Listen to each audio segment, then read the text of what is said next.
Fringe Sport did it, you guys. They released their Smith machine rack attachment right before the year's end. This is the Bob Smith, if you will. I know my background is busy, but I'm going to try to show you guys multiple angles of the Bob so that you guys can see if it's going to work for your home gym setup or not. This was a highly anticipated release, especially for me because I did own the Dane 1.0, so I knew this was coming down the pipeline for a long time. And the only reason why this bad boy isn't strapped to a Dane 1.0 is because your girl is impatient. But that is okay because it's on a different rack. I can show you how well it plays nice with other racks and the simplicity of installation. Installation was so easy that you guys don't need a video for it. Literally, the guide rod sits in this mount right here attached to my rack with these two bolts. If we follow the guide rod up, you'll find the same for the top. And the only thing that you have to drop down on the guide rod before you secure it is the main mechanism that holds the bar and your safety. It's simple as that. Everything else is plug and play. You have your latches here that you put on afterwards, and then you also have your mag pins for when you're racking the Smith machine bar. So there's no complex like inner rail system for that. It's just your guide rods and your mounting brackets. The only thing you guys have to figure out is how long you want your guide rods. You can see my guide rods sitting on the inside of my squat rack. If you guys wanted to mount it on the back side of your squat rack and you wanted more guide rod length, then they do have this extra piece that you can screw in, as you can see right there, and have a longer guide rod. Originally, I did have this squat rack just about 3 or 4 inches off the wall, and with this Smith machine mounted on the inside, I was still able to bench press in the Smith machine. I was able to squat. I was able to do overhead press. I could almost do incline press. I didn't try facing my bench the other direction, but I don't think there was room. So if you do have your squat rack pretty close to the wall, just know you can do some movements, but you might need to pull the squat rack away from the wall a little bit if you're mounting it on the inside. And then if you mount it on the outside, you'll definitely need to pull your squat rack off the wall a little ways. Let's take a couple minutes and talk about the elephant in the room or some thoughts and concerns that you might have on the Bob Smith machine. Now, I know Fringe Sport tried their absolute best to make this play nice with first their ecosystem and then everybody else's ecosystem. The problem is if you have the Dane 1.0 and the 2.0, your only option is to mount this on the back side of your rack. And a lot of people don't want to do that because they have the pegboard from Fringe Sport, or they have storage shelves or things like that, or their squat racks up against the wall. So those are very valid concerns, and you guys are probably going to have to wait. If you're dead set on keeping your setup that way, you're going to have to wait for their 6-post variation. Another thing you could do is scour Facebook Marketplace for uprights and cross members, and you could have your own dedicated little Smith machine if you can find some 16-inch cross members to attach to the wall and some uprights. That would be pretty cool. I did think about that. Now, another thing that you can do is remove your pegboard, and you might have space on the Dane 1.0 to mount on the inside. I don't think you do, or Fringe Sport would have probably told us that already. But you do need a comfortable 7.5, 8 inches between this upright and the weight stack. So keep that in mind if you want to mount it the way I have it here. There's a couple unique features about the Bob that makes it really fun. Number one being that you can put whatever bar you want into these mechanisms and really make this Smith machine your own. That being said, I know a lot of you are going to ask if you can fit a safety bar into this or other specialty bars, and the answer is I don't have any specialty bars. That being said, I did go ahead and measure how thick of a bar you could fit into these mechanisms, and anything 32 millimeters or under is going to fit. 32 millimeters is going to be really pushing it, but anything under that I'm confident is going to fit. We are going to get up close and personal with the Bob so I can show you how all this works.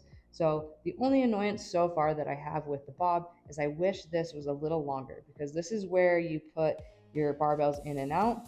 And what's annoying is this is on its very last thread and I can't open it up. I have to take this wing nut all the way off, which I really don't like because I really have been finding that when I put my barbell in, I'm really fumbling with this thing. Of course I get it first try. Oh, no, see, I really fumble with this thing, and so that is the only annoying / negative that I have about the Bob. Other than that, I've been really happy. Inside this mechanism are nylon rollers, so that's how you are able to twist the bar and get your safeties to latch onto your mag pins. Speaking of the safety latches, they go on kind of a similar way. They just latch onto your barbell, and there's UHMW plastic all the way around, so there's no metal on metal contact with any of this, so your barbells are going to be safe. And there's this long screw here that connects from the safety into this carriage so that when you do unrack it, your hooks can't go any farther than that. So the cool thing about the Bob is it just feels like a normal Smith machine. It doesn't feel janky or Legoed together, if you will. I want to show how long it takes to install a barbell in real time, because if some of you are mounting this to the back of your rack and you have a setup similar to me where you have pegboards or storage to get to, you might be taking your barbell in and out a lot. While we watch, I wanted to rewind a bit and continue talking about what I was saying a second ago. When looking at the Bob and its simplicity, you assume it's going to feel janky or flimsy.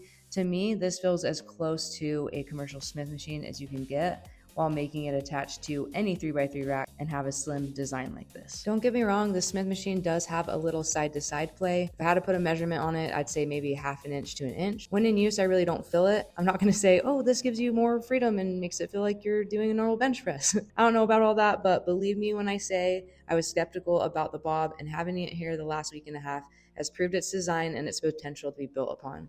I've already been playing around with unilateral movements and putting my own handles into this mechanism, and I'm hoping that Fringe Sport is thinking about this for the future. I do have a design idea to make this work completely, so Fringe Sport, if you're not 5 steps ahead of me, let's do it. It's like Smith machine inception, you guys. So a cool thing about having the Bob strapped onto the squat rack is you're going to be able to hear a direct comparison with how loud the Bob is compared to a competitor and the Smith machine that came stock on this rack. So I'm going to be quiet for a second and do a couple reps on each. My microphone is on my hat, so you should be able to hear exactly what they both sound like.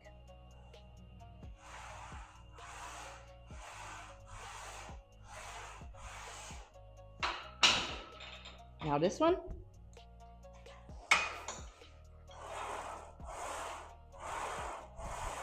And there you have it. So I don't know if that translates in the video, but this one is definitely a little bit more noisy than the Bob. A lot of people had a little bit to complain about when they launched the Bob and showed the video of the Bob. There's a lot of people saying how noisy it is. The noise doesn't bother me. If you have bearings on anything, it's gonna make some noise, but there you guys have it. It's a lot quieter. It is the next day and I'm ready to wrap this review up because I could go on and on about how cool this Smith machine rack attachment is.